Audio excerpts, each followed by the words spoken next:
I'm going to read this book. This is one of my favorite stories, as it is for everybody else. But this book, the illustration in it is amazing. So this is The Night Before Christmas by Clement Moore, but it's illustrated by Mary Inglebright. And the pictures are amazing in this story. Enjoy.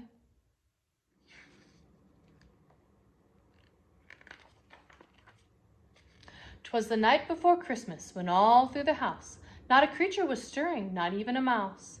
The stockings were hung by the chimney with care, in hopes that St. Nicholas soon would be there.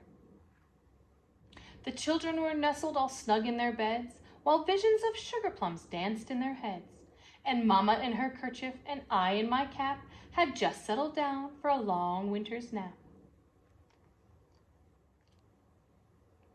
When out on the lawn there rose such a clatter, I sprang from my bed to see what was the matter.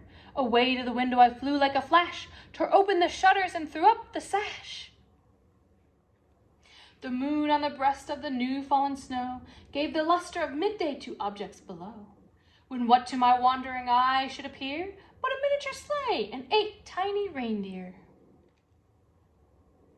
With a little old driver so lively and quick, I knew in a moment it must be St. Nick. More rapid than eagles his courses they came, and he whistled and shouted and called them by name. Now Dasher, now Dancer, now Prancer and Vixen, on Comet, on Cupid, on Donder and Blitzen. To the top of the porch, to the top of the wall, now dash away, dash away, dash away all.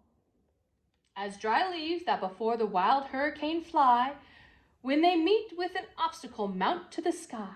So up to the housetop the coursers they flew, with the sleigh full of toys and St. Nicholas too. And then in a twinkling I heard on the roof the prancing and pawing of each little hoof. As I drew in my head and was turning around, down the chimney St. Nicholas came with a bound. He was dressed all in fur from his head to his foot, and his clothes were all tarnished with ashes and soot. A bundle of toys he had flung on his back. He looked like a peddler just opening his pack.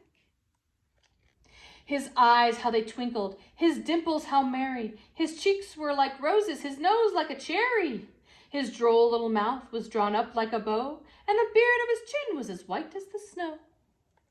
The stump of a pipe he held tight in his teeth, and the smoke it encircled his head like a wreath. He had a broad face and a little round belly that shook when he laughed like a bowl full of jelly. He was a chubby and plump, a right jolly old elf, and I laughed when I saw him in spite of myself.